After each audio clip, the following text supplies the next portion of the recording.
Assalamualaikum warahmatullahi wabarakatuh. Alhamdulillahi rabbil alamin. Allahumma salli ala sayyidina Muhammad wa ala ali sayyidina Muhammad. Sahabat kalam surga rahimakumullah. Segala puji bagi Allah subhanahu wa ta'ala. Tiada henti-hentinya kita ucapkan atas limpahan nikmat, karunia, taufik, hidayah, serta kesempatan yang Allah berikan kepada kita semua, sehingga alhamdulillah kita bisa berjumpa lagi dalam rangka tawasau bil haqq wa tawasau bis sabr. Kita sama-sama saling mengingatkan di dalam kebaikan dan saling mengingatkan di dalam kesabaran dalam menjalani ketaatan kepada Allah subhanahu wa ta'ala. Sahabat kalam surga rahimakumullah, kita tidak mengetahui bagaimana dan kemana setelah kita mati nanti. Hidup di dunia pun menjadi ladang pembuktian amal. Akankah kita menuju surga atau neraka? Yang jelas, memasuki surga merupakan perjuangan, bukan pemberian cuma-cuma. Sahabat kalam surga rahimakumullah, siapapun bisa memasuki surga tanpa membedakan kaya miskin, pejabat rakyat, sehat sakit, asal ia mau mengikuti aturan Allah subhanahu wa ta'ala. Jalan ke surga selalu terbuka. Rasulullah Shallallahu Alaihi Wasallam bersabda, yang artinya, semua umatku akan masuk surga, kecuali orang yang enggan atau tidak mau. Para sahabat bertanya, siapakah yang enggan atau tidak mau ya Rasulullah? Rasulullah Shallallahu Alaihi Wasallam menjawab, barang siapa yang menaatiku, ia masuk surga. Dan barang siapa yang mendurhakaiku, maka sesungguhnya ia enggan.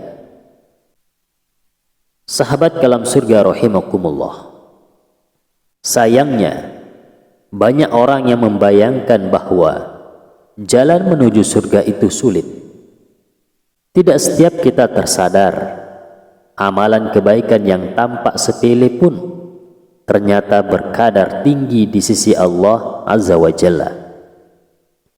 Jika di video sebelumnya kita telah membahas bagaimana gambaran surga dengan segala kenikmatannya, maka pada video kali ini kita akan sama-sama menyimak amalan-amalan kebaikan yang ringan untuk bisa meraih surga Allah subhanahu wa ta'ala.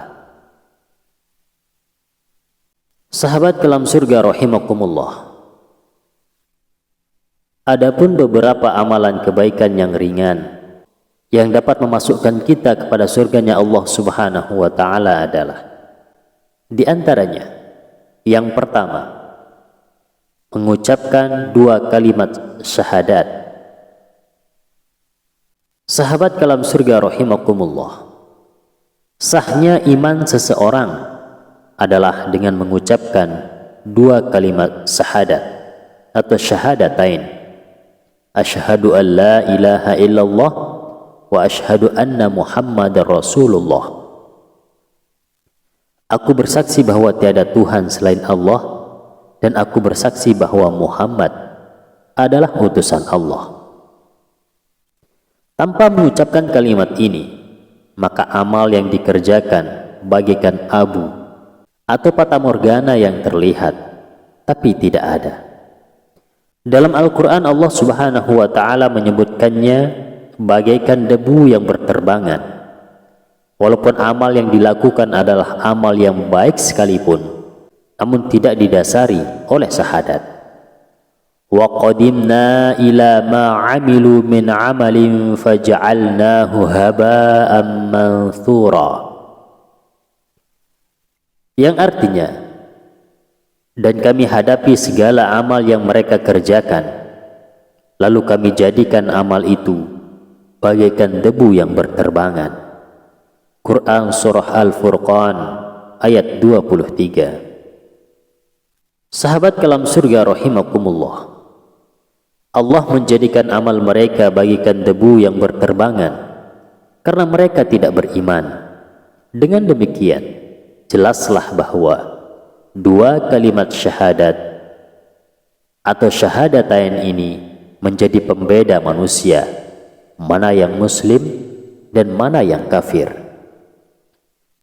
Konsep yang terkandung dalam kalimat la ilaha illallah adalah konsep pembebasan manusia dari penghambaan apapun kecuali Allah Subhanahu wa ta'ala semata-mata. Manusia menafikan secara langsung segala bentuk ketuhanan yang ada di alam ini kecuali hanya Allah Subhanahu wa ta'ala.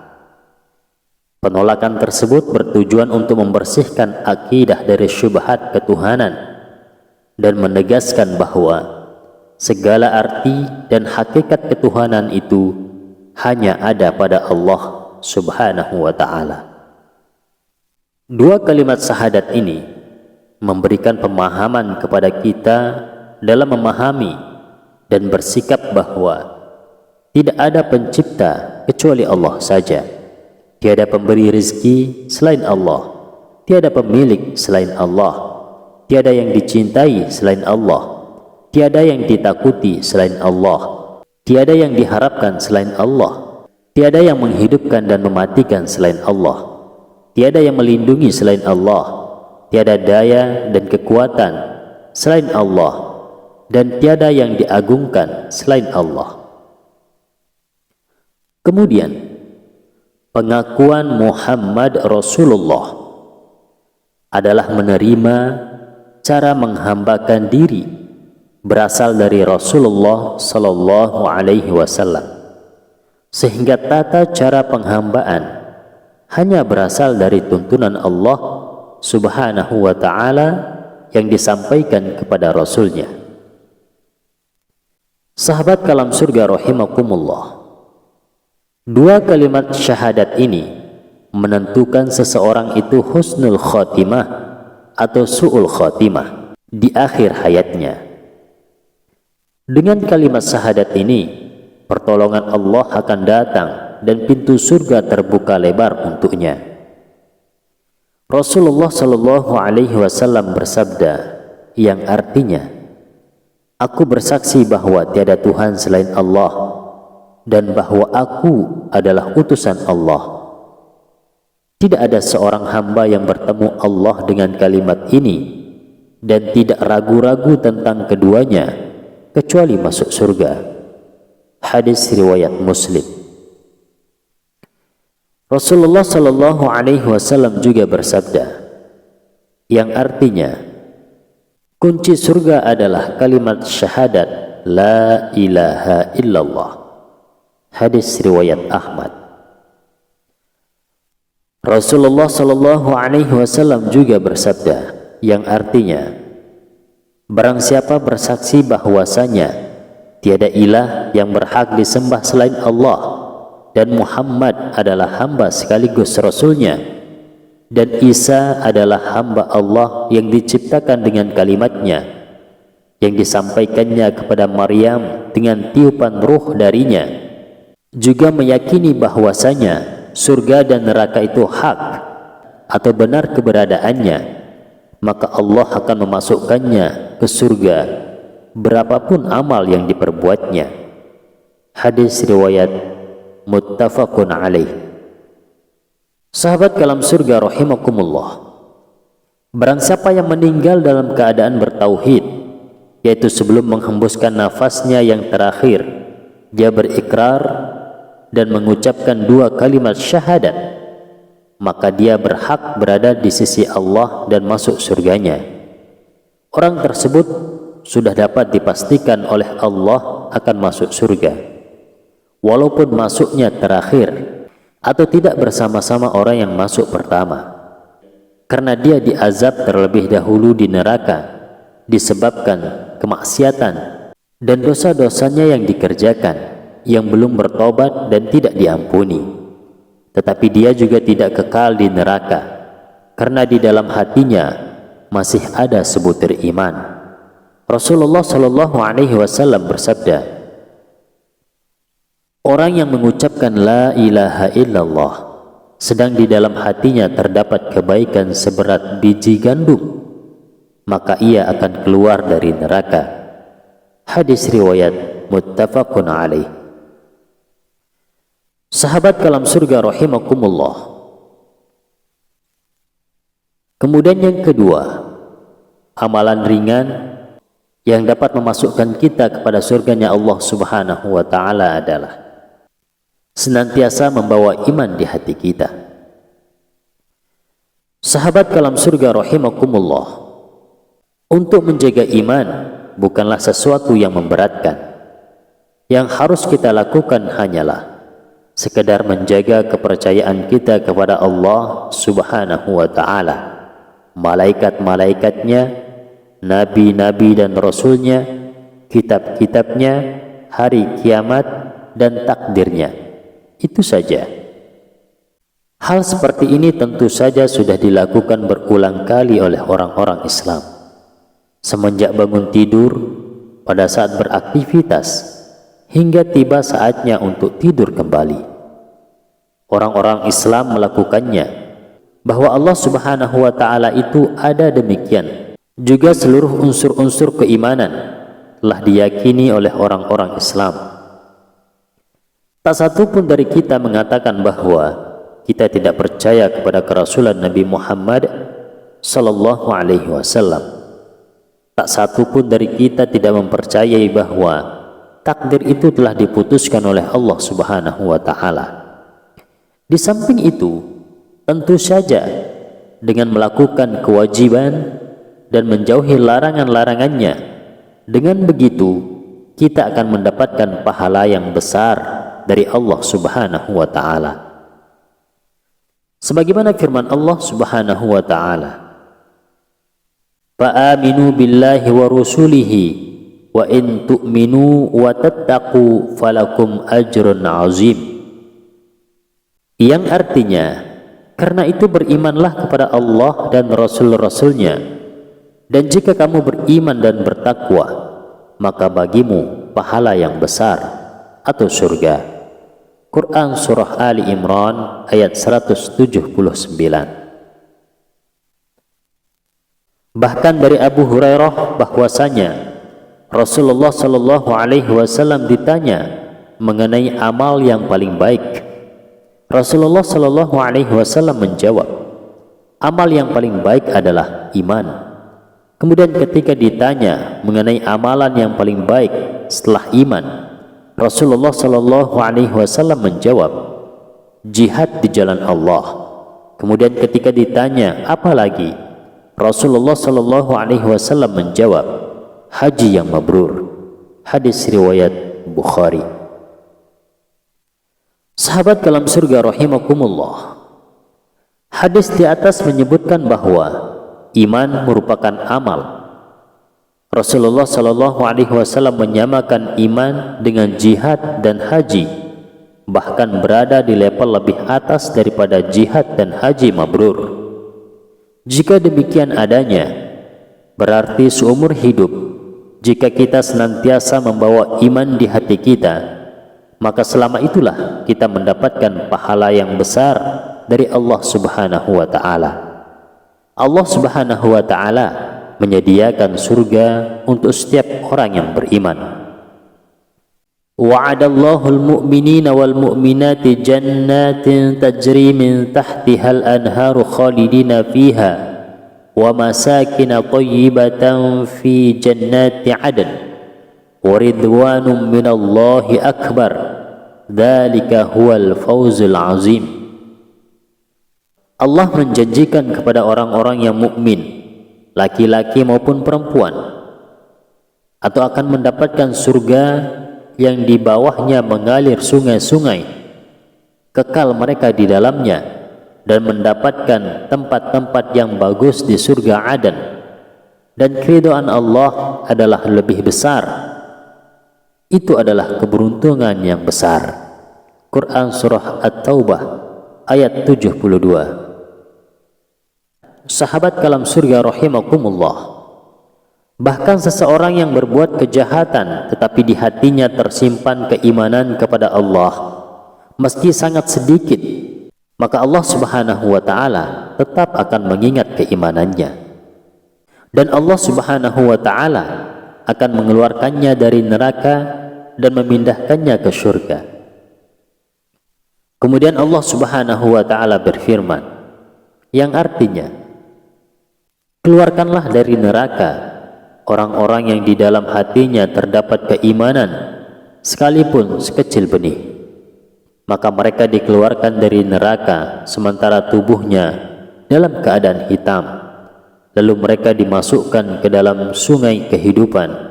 Malaikat Malik menjadi bimbang dan mereka ternyata pulih kembali, sebagaimana tumbuhnya benih di kawasan lumpur di tepi air yang mengalir. Adakah kamu melihat ia akan tumbuh kuning dan mengering? Hadis riwayat Bukhari. Sahabat kalam surga rahimakumullah.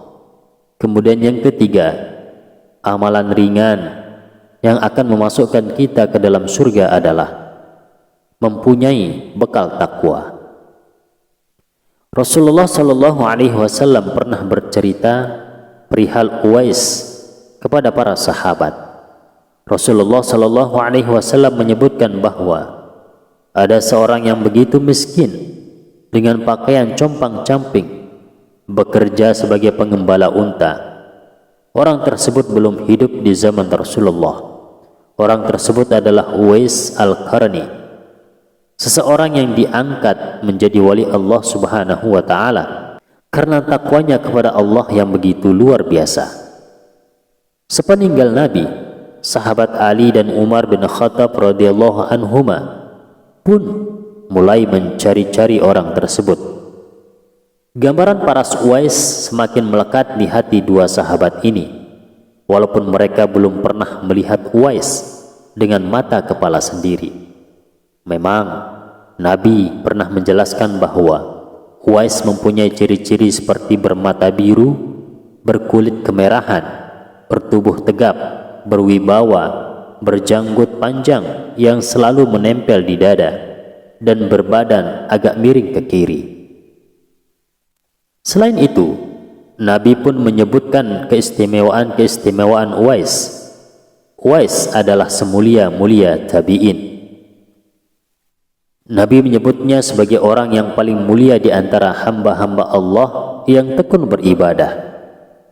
Ketekunannya beribadah, kebersihan hatinya, dan keikhlasannya mengantarkan dia menjadi orang yang sangat mulia di sisi Allah Subhanahu wa Ta'ala. Di hari kiamat nanti, Uwais akan dibangkitkan di atas mimbar.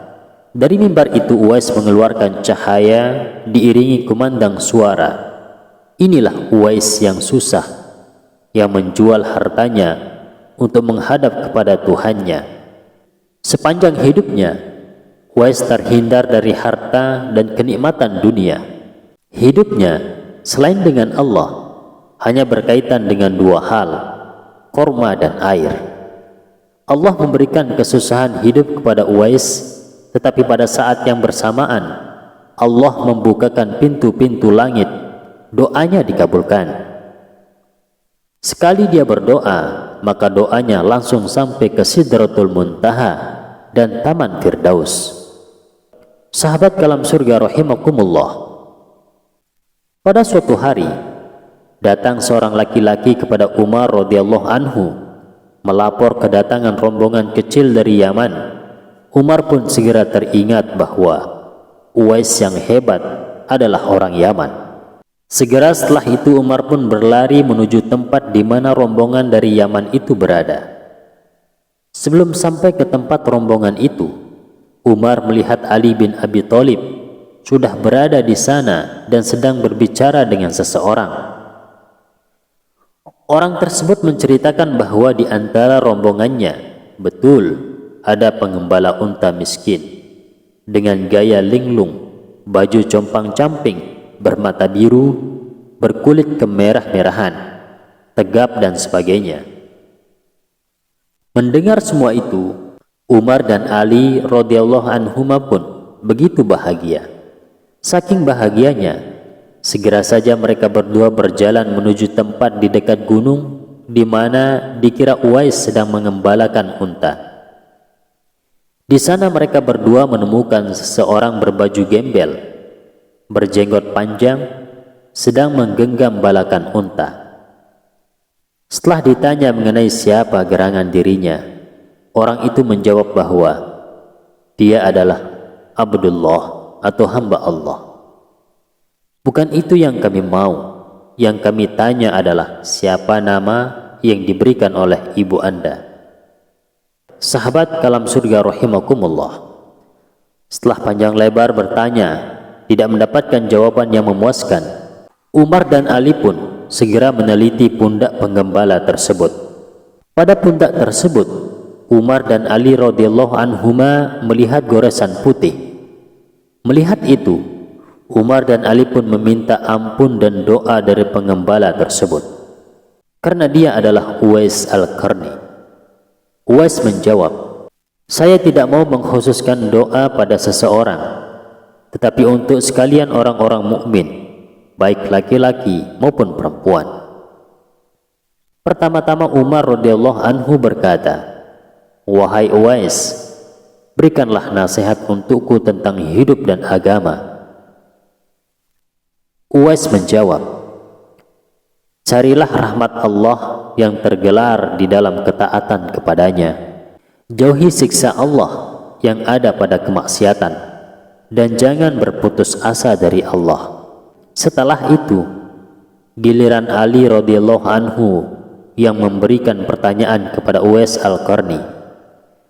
Rasul telah menceritakan kepada kami tentang Anda. Beliau tidak pernah melihat Anda. Beliau mencintai Anda. Anehnya, beliau juga mengetahui sifat-sifat Anda. Anda adalah tabi'in yang paling mulia. Lalu bagaimana pendapat Anda mengenai Rasulullah Sallallahu Alaihi Wasallam? Uwais menjawab, wahai Ali, bangga sekali menjadi Anda yang dapat hidup bersama Rasul, sehingga dapat setiap hari melihatnya. Aku melihat Nabi Sallallahu Alaihi Wasallam bukan seperti Anda memandang Rasulullah Sallallahu Alaihi Wasallam dengan mata kepala Anda. Aku memandangnya sebagai cahaya mulia yang memenuhi bumi, memancar ke seluruh alam wujud. Aku melihat wajah Nabi Sallallahu Alaihi Wasallam sangat dekat dengan arsy atau tahta Allah Subhanahu wa Ta'ala, sedangkan kaki beliau berada pada lapis bumi. Umar dan Ali pun menangis mendengar penuturan Uwais tentang Nabi. Saat Uwais hendak pergi, Ali radhiyallahu anhu mencegahnya dan berkata, wahai Uwais, aku datang ke sini supaya dapat mengabdi setia kepadamu. Mendengar itu, Uwais pun berkata, wahai Ali, tak kusangka orang yang begitu mengenal Tuhannya masih saja mau setia kepada selainnya. Sahabat kalam surga rahimakumullah, itulah Uwais. Uwais hanya setia kepada Allah Subhanahu wa Ta'ala.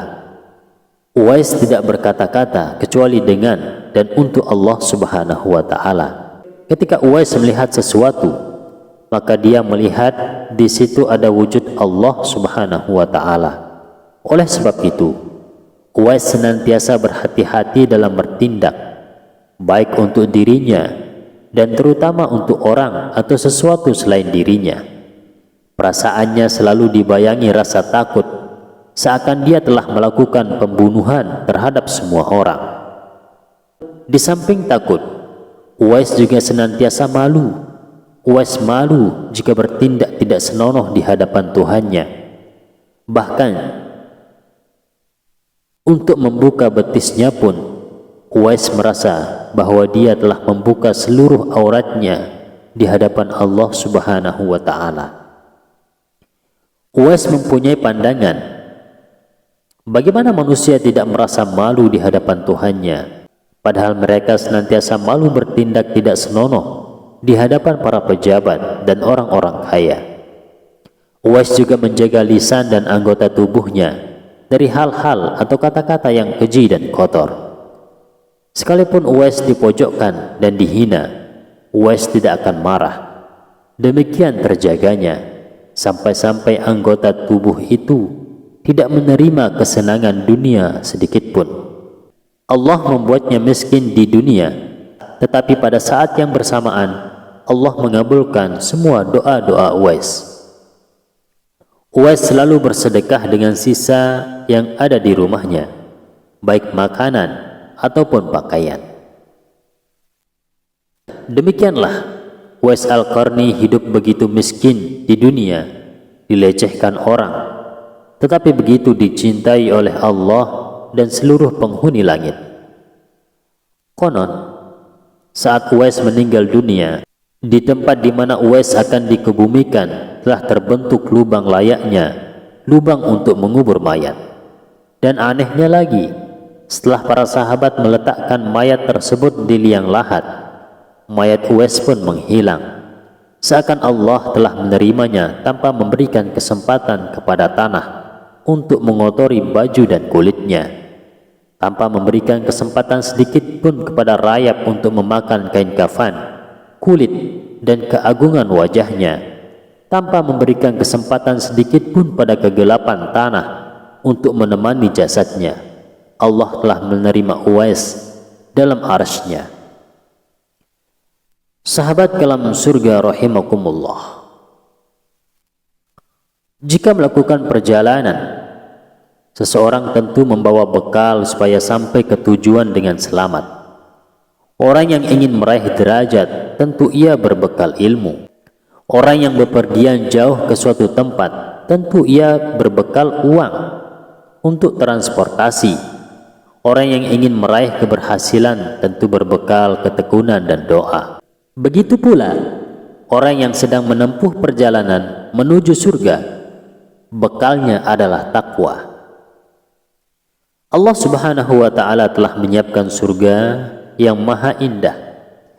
Allah pun telah memberikan petunjuknya dengan apa kita bisa sampai kepadanya dengan selamat. Ialah takwa, penyempurnaan seluruh amalan. Sahabat kalam surga rahimakumullah, adapun yang keempat, amalan ringan yang akan memasukkan kita ke surga adalah memulai pekerjaan dengan Bismillahirrahmanirrahim.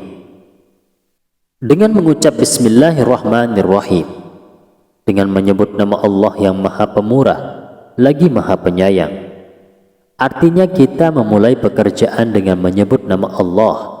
Ini menunjukkan bahwa basmalah adalah kalimat penting untuk mengawali sebuah aktivitas. Mengucap Bismillahirrahmanirrahim dengan demikian bermakna menyertakan niat karena Allah, lillahi ta'ala, dalam setiap kegiatan. Dengan menyebut namanya di awal, maka pekerjaan kita tersebut bernilai ibadah. Tanpa basmalah, kerja seseorang kehilangan makna. Abdullah bin Mubarak mengatakan, berapa banyak amal yang remeh menjadi besar gara-gara niat, dan berapa banyak amal yang besar menjadi remeh gara-gara niat. Setiap kali kita mengawali sebuah aktivitas, ucapkanlah Bismillahirrahmanirrahim. Dengan membiasakan untuk memulai melakukan sesuatu dengan menyebut nama Allah dalam kehidupan sehari-hari, maka kita diharapkan menyadari konsekuensi dari apa yang kita lakukan.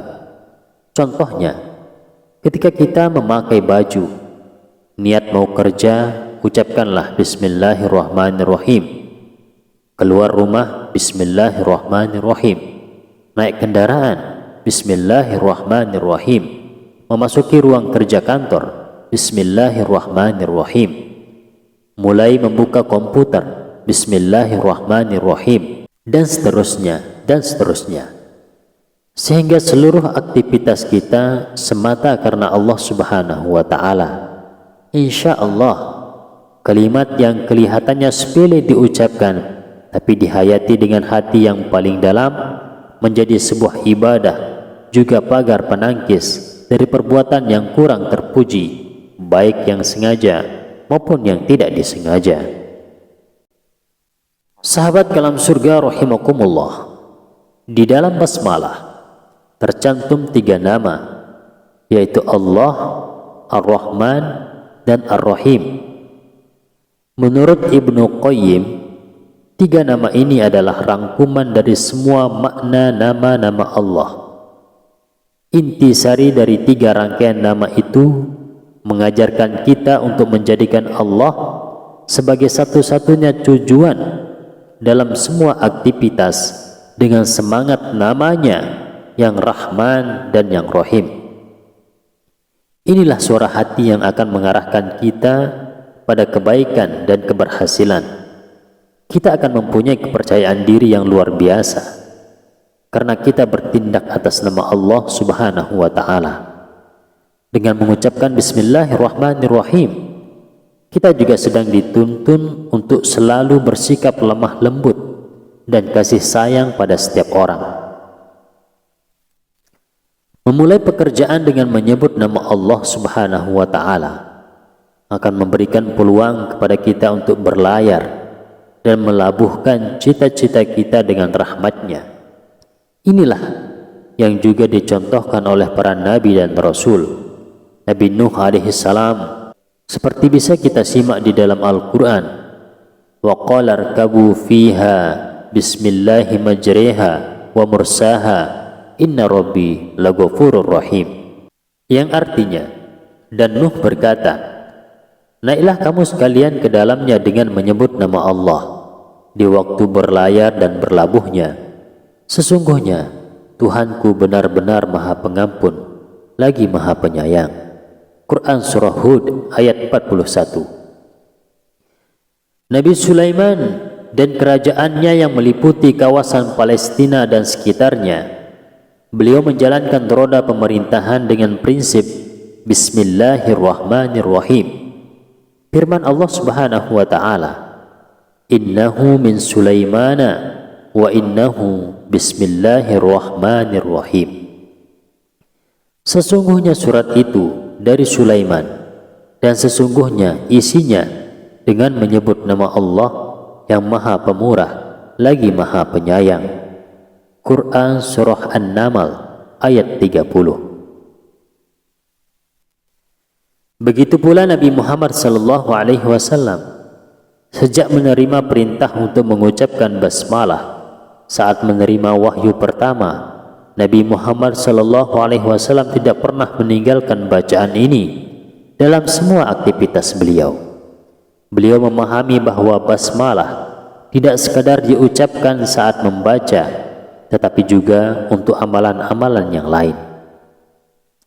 Rasulullah Shallallahu Alaihi Wasallam bersabda, setiap pekerjaan yang tidak dibuka dengan mengucap Bismillahirrahmanirrahim terputus berkahnya. Hadis riwayat Abu Dawud dan Ibnu Majah.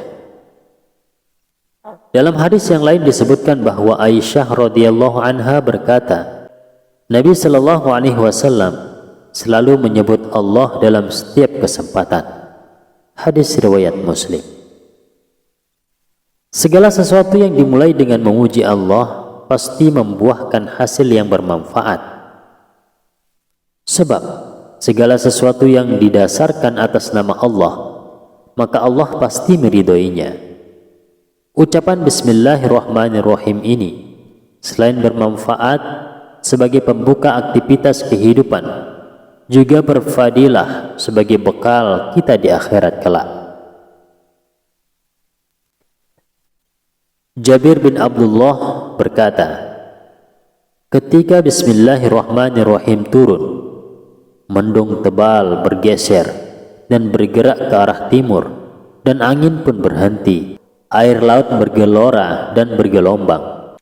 Hewan-hewan mendengarkannya dengan seksama, dan syaitan-syaitan dilempari bintang dari langit. Dan Allah bersumpah dengan kemuliaan dan keagungannya bahwa tidaklah sesekali disebutnya atas sesuatu penyakit kecuali Allah akan menyembuhkannya. Tidaklah sesekali disebut namanya atas sesuatu, kecuali Allah akan memberkahinya. Dan barang siapa yang membaca Bismillahirrahmanirrahim, maka akan masuk ke dalam surga. Sahabat kalam surga rahimakumullah. Kemudian yang kelima, amalan ringan yang akan mengantarkan kepada surganya Allah Subhanahu wa ta'ala adalah melangkah ke masjid. Langkah-langkah kita ke masjid akan menghapuskan dosa-dosa yang tak terhitung. Dari Abu Hurairah radhiyallahu anhu bahwa Rasulullah sallallahu alaihi wasallam bersabda, salatnya seorang lelaki dengan berjamaah akan dilipatkan pahalanya menjadi 25 derajat daripada salat yang dilakukan di rumah sendirian. Demikian itu sesungguhnya jika ia berwudu dengan sempurna kemudian keluar semata-mata untuk melakukan salat di masjid, maka tidaklah ia melangkahkan kaki dengan satu langkah kecuali akan dinaikkan baginya 1 derajat, dihapuskan 1 dosanya. Dan ketika ia melakukan salat, para malaikat senantiasa mendoakannya selagi ia masih berada pada tempat salatnya dengan berdoa, ya Allah, berilah dia rahmat, kasihanilah dia. Doa para malaikat itu akan senantiasa menyertainya selagi ia menunggu salat berikutnya. Hadis riwayat Bukhari.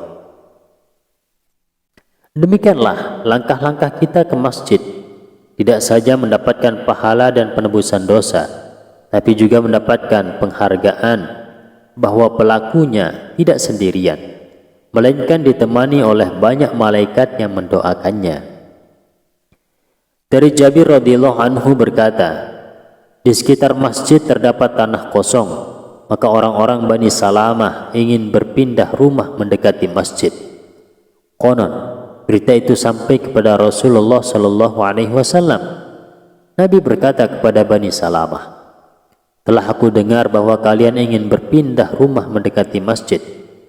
Mereka menjawab, benar wahai Rasulullah, kami menginginkan itu.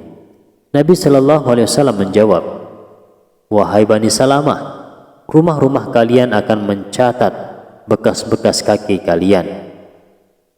Lalu mereka menjawab, kalau begitu, kami tidak akan senang jika kami pindah.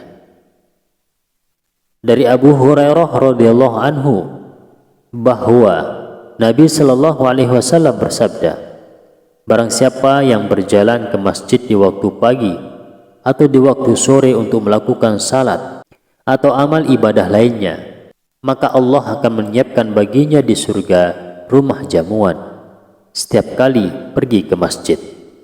Hadis riwayat Bukhari. Dari Sahal bin Sa'ad radhiyallahu anhu bahwa Rasulullah sallallahu alaihi wasallam bersabda, sungguh diberikan kabar gembira bagi orang-orang yang berjalan ke masjid di waktu gelap dengan sebuah cahaya yang sempurna di hari kiamat. Hadis riwayat Al-Hakim. Hanya dengan melangkahkan kaki ke masjid-masjid untuk melakukan salat, Allah menyediakan pahala yang banyak sekali. Dibangunkan sebuah istana di surga, mendapat penerangan dan perlindungan di hari kiamat. Melangkah ke masjid berarti sama saja dengan sedang melangkah ke surga.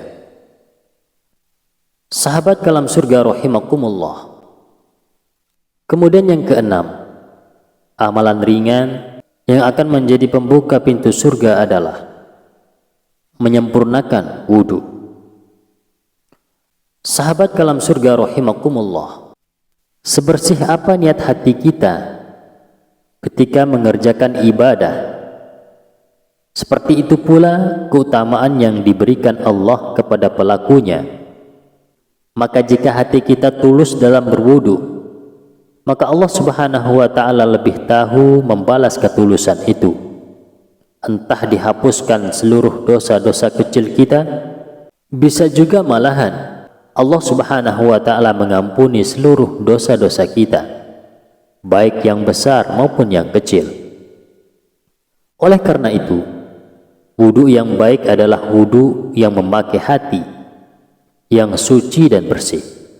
Karena hanya dengan hati suci dan bersih ini, wudu dapat membasuh segala dosa.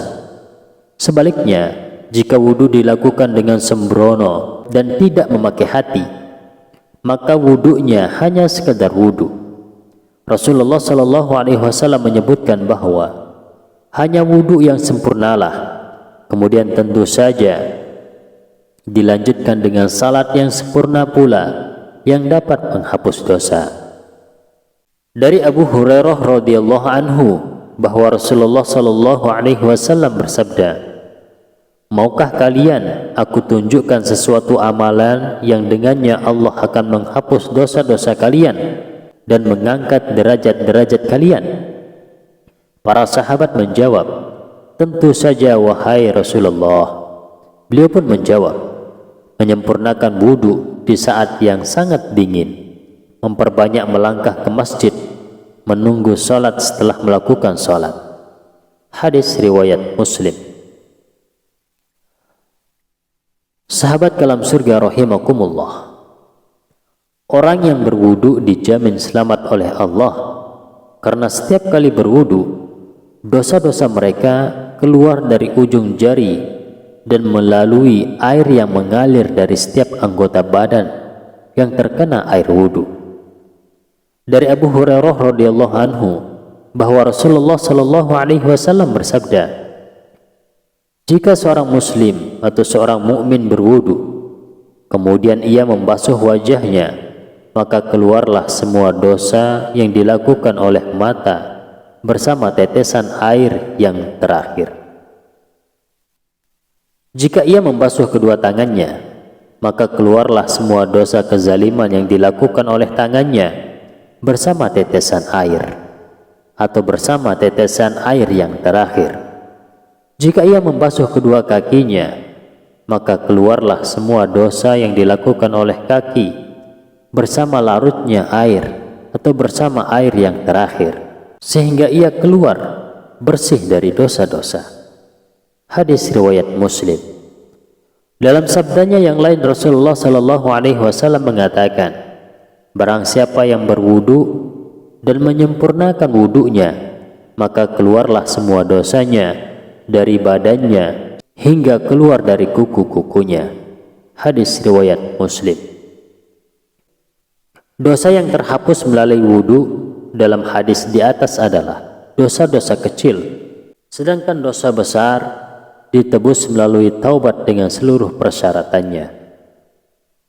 Di samping itu, berwudu tidak saja membasuh dosa, tidak juga hanya mendapat pahala yang berlipat ganda. Orang yang menyempurnakan wudunya akan dibukakan baginya 8 pintu surga, dan dia dipersilahkan masuk dari pintu mana saja yang ia pilih. Rasulullah Shallallahu Alaihi Wasallam bersabda, "Tidaklah ada salah seorang dari kamu yang berwudu dan menyempurnakan wudunya, kemudian setelah berwudu membaca asyhadu an la ilaha illallah wahdahu la syarikalah wa asyhadu anna muhammadan abduhu wa rasuluh, melainkan pasti akan dibukakan baginya 8 pintu surga, dan dia dipersilahkan masuk dari pintu mana saja yang ia pilih, dan umatku akan datang kepadaku pada hari kiamat dengan wajah yang berseri-seri akibat bekas wudu." Sahabat kalam surga rahimakumullah. Kemudian yang ketujuh, amalan ringan yang akan memasukkan kita ke dalam surga adalah menjawab azan. Sahabat kalam surga rahimakumullah, seringkali kita berlaku biasa-biasa saja pada saat azan sedang berkumandang. Apabila kita sedang menonton TV, kita terus saja sibuk menonton TV. Kalau kita sedang ngobrol, kita teruskan saja ngobrol kita. Kalau kita sedang sibuk rapat di kantor, kita teruskan saja rapat tersebut. Jika kita sedang pelatihan, kita teruskan saja acara pelatihan tersebut. Sehingga azan berkumandang laksana anjing menggonggong, kapilah berlalu. Padahal sudah barang tentu kalimat azan tidaklah sama dengan gonggongan anjing. Kalimat azan adalah kalimat suci yang mengandung panggilan atau ajakan agar setiap orang yang mendengarnya segera menyambutnya. Ia mengandung ajakan agar kita segera meninggalkan segenap kesibukan duniawi kita untuk memenuhi panggilan Allah Subhanahu wa Ta'ala, lalu sejenak menyisihkan waktu untuk menunjukkan kesetiaan dan ketaatan kepada Allah Subhanahu wa Ta'ala dalam bentuk mengingatnya melalui ibadah salat.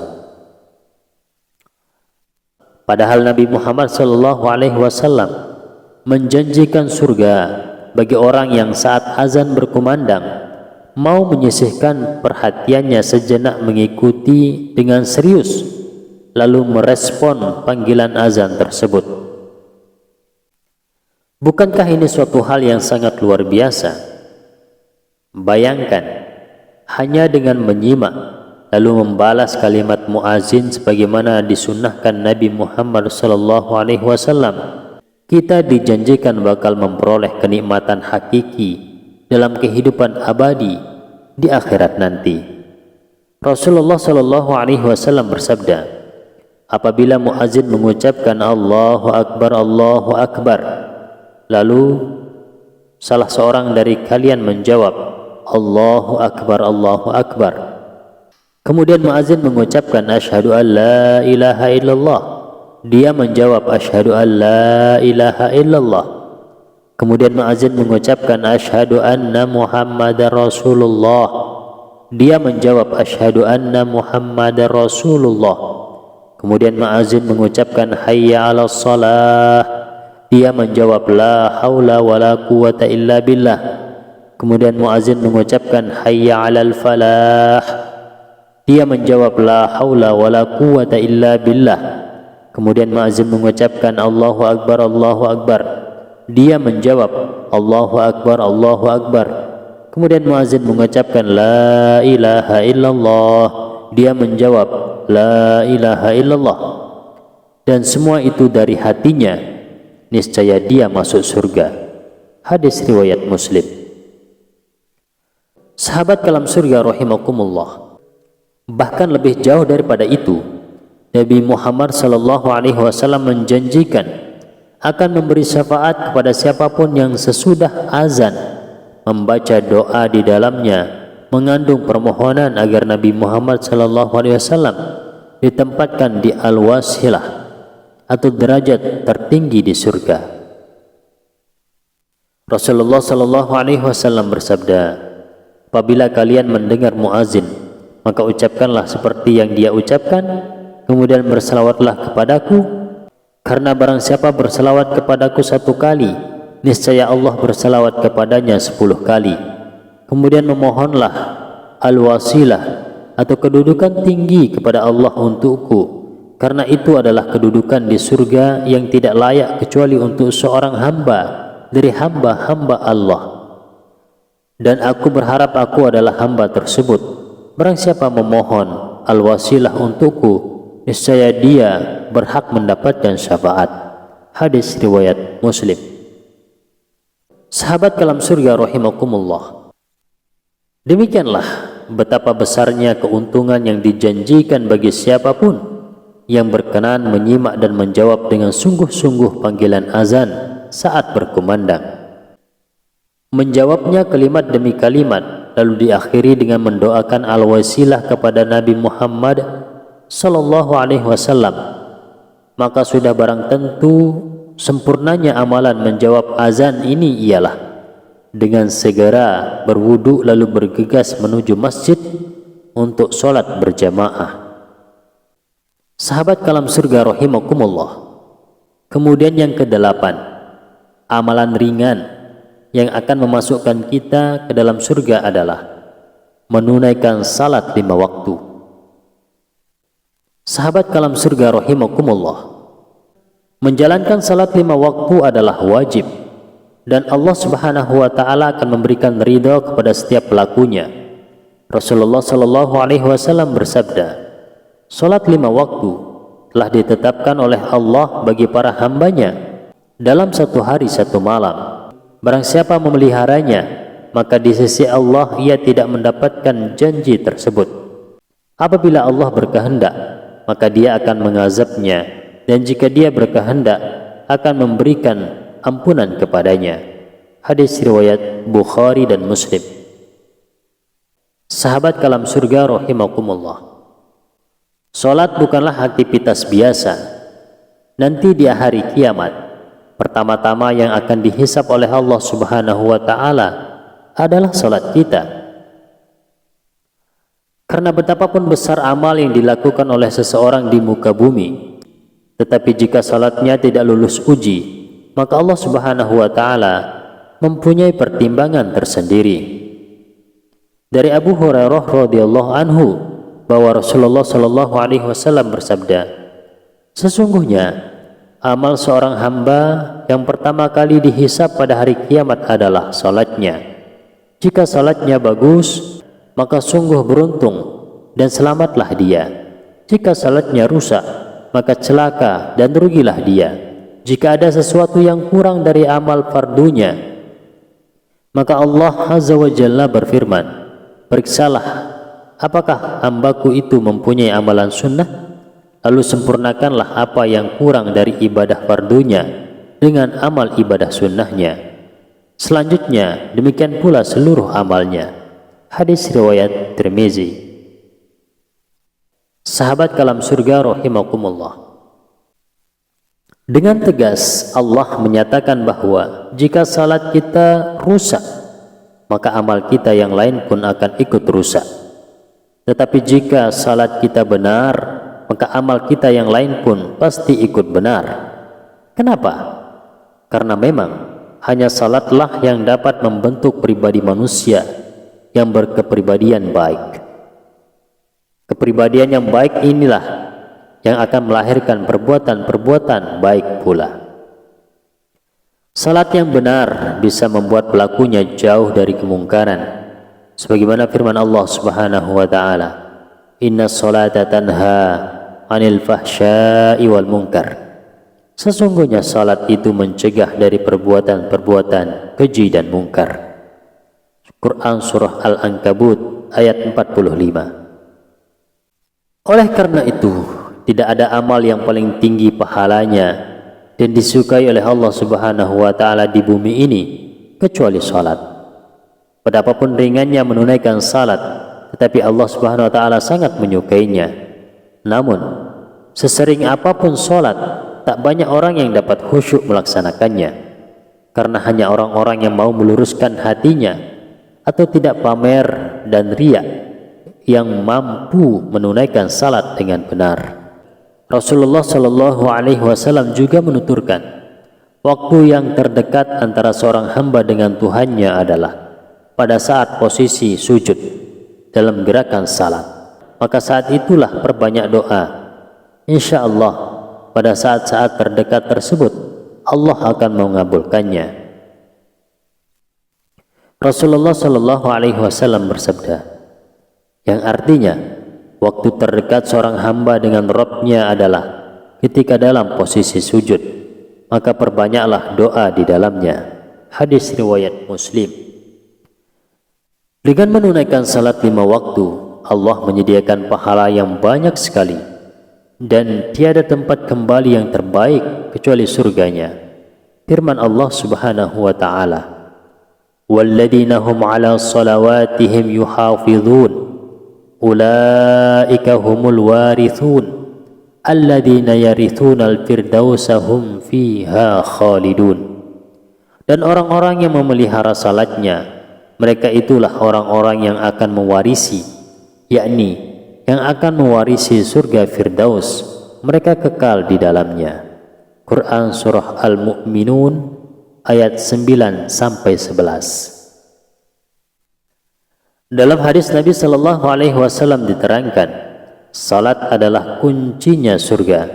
Hadis riwayat Dailami. Hadis yang lain juga menyebutkan, sesungguhnya Rabb kalian berfirman, barang siapa yang mengerjakan salat pada waktunya, menjaganya dan tidak menyia-nyiakannya karena meremehkan dengan haknya, maka ia punya janji agar aku memasukkannya ke surga. Hadis riwayat Tabrani.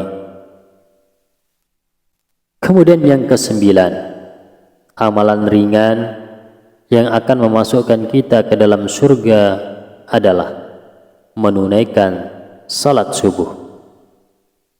Sahabat kalam surga rahimakumullah, di antara salat wajib 5 waktu, salat subuh memiliki rakaat yang paling sedikit, yaitu 2 rakaat.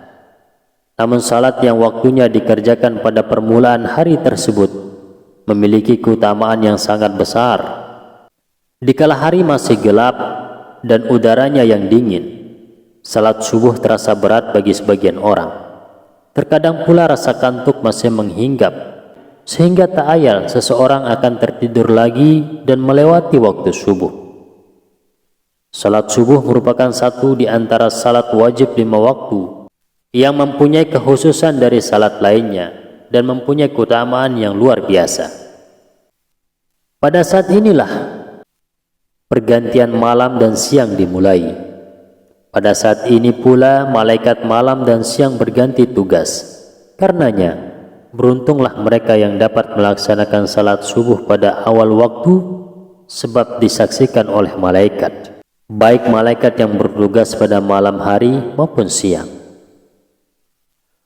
Betapa salat subuh sangat berpengaruh pada kehidupan manusia, terutama di permulaan hari yang akan dijalaninya.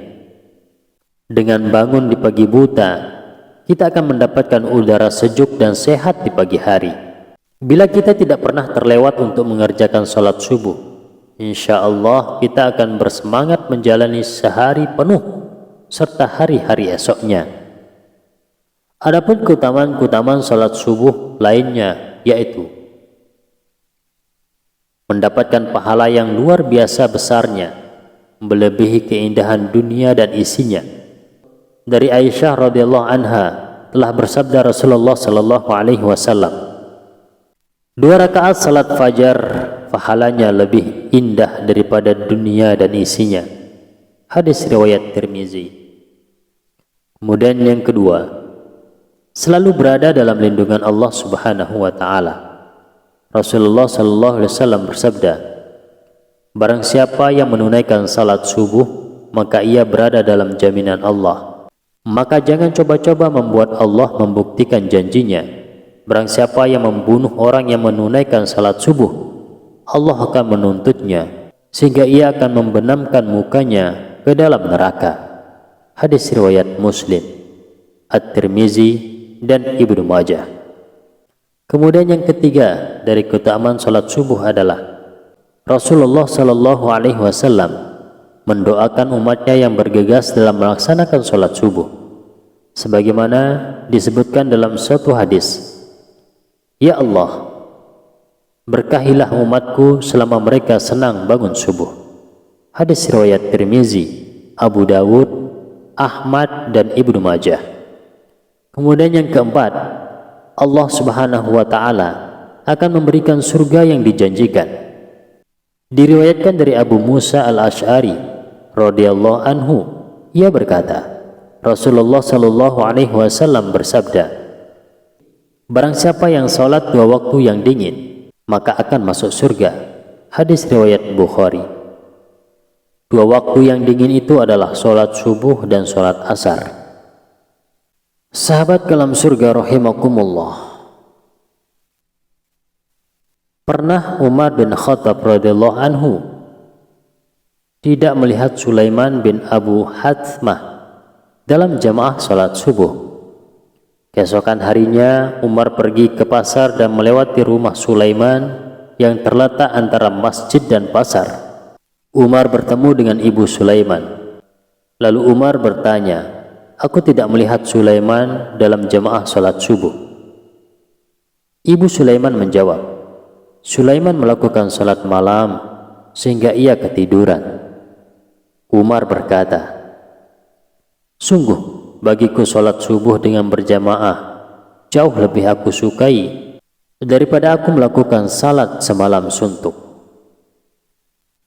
Rasulullah Shallallahu Alaihi Wasallam bersabda, sesungguhnya salat yang paling berat bagi orang munafik adalah salat isya dan salat subuh. Sekiranya mereka mengetahui apa yang terkandung di dalamnya, niscaya mereka akan mendatangi keduanya berjamaah di masjid sekalipun dengan merangkak. Hadis riwayat Bukhari dan Muslim. Sahabat kalam surga rahimakumullah. Kemudian amalan ringan yang ke-10 yang akan memasukkan kita ke dalam surga adalah menunaikan salat berjamaah. Imam Ahmad meriwayatkan dari Abdullah bin Umar radhiyallahu anhuma, ia mengatakan, aku mendengar Rasulullah Shallallahu Alaihi Wasallam bersabda, sesungguhnya Allah benar-benar kagum terhadap salat berjamaah. Hadis riwayat Ahmad. Syekh Ahmad Syakir mengatakan sanadnya hasan. Allah pun mencatat setiap langkah yang membawa seseorang menuju salat berjamaah. Sebagaimana sabda Rasulullah Sallallahu Alaihi Wasallam, Allah menyiapkan tempat istirahat di surga untuknya. Abu Hurairah menceritakan bahwasanya Rasulullah Sallallahu Alaihi Wasallam bersabda, siapa yang pergi ke masjid atau pulang dari masjid, maka Allah akan menyediakan tempat istirahat untuknya di surga setiap kali pergi atau pulang.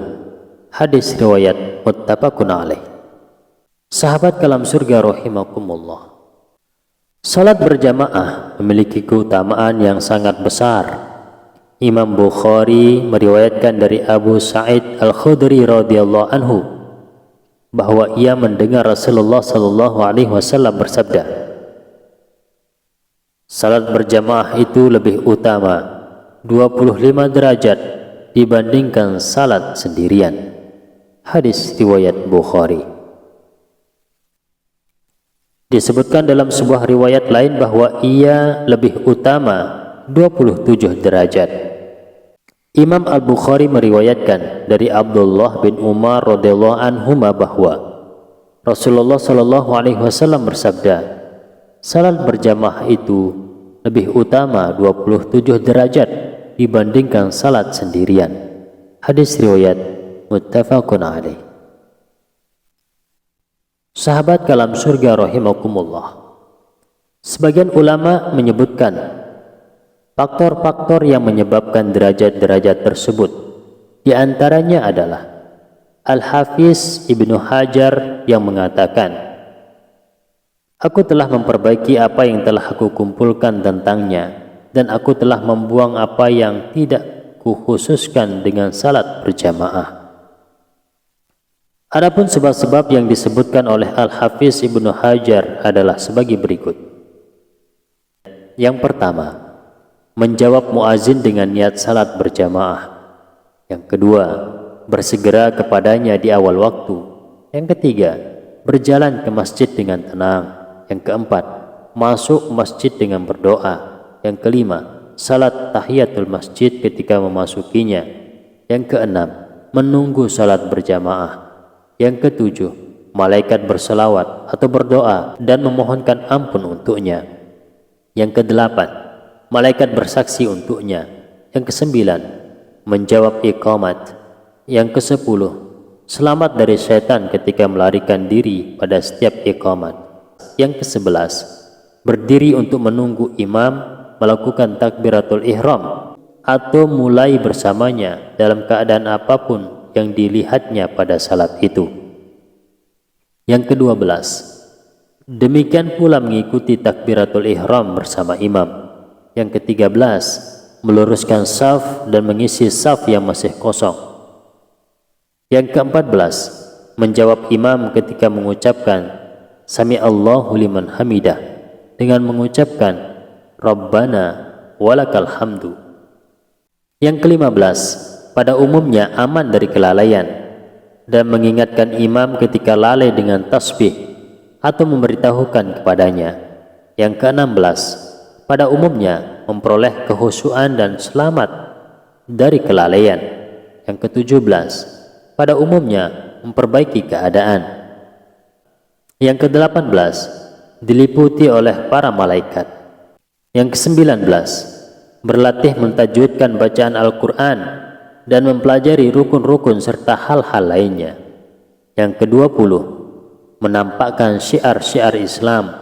Yang ke-21 menjadikan setan murka dengan cara berkumpul untuk beribadah, tolong-menolong dalam ketaatan, dan memberi semangat orang yang bermalas-malasan. Yang selanjutnya, selamat dari sifat munafik dan berburuk sangka kepada selainnya bahwa ia sebenarnya meninggalkan salat. Kemudian yang selanjutnya, mengucapkan salam setelah imam berkata salam. Kemudian selanjutnya, memetik manfaat dari berkumpulnya mereka atas doa dan zikir, serta kembalinya keberkahan orang yang sempurna atas orang yang tidak sempurna. Kemudian yang terakhir, tegaknya sistem persatuan di antara tetangga dan keakraban mereka terrealisir pada waktu-waktu sholat. Kemudian Al-Hafiz Ibnu Hajar mengatakan, inilah 25 perkara yang pada masing-masing darinya terdapat perintah atau anjuran khusus tentangnya, dan tersisa darinya 2 hal yang khusus pada salat yang dijaharkan, yaitu diam dan mendengarkan bacaan imam, dan takmin atau mengucapkan amin bersama imam agar menyelarasi takmin malaikat.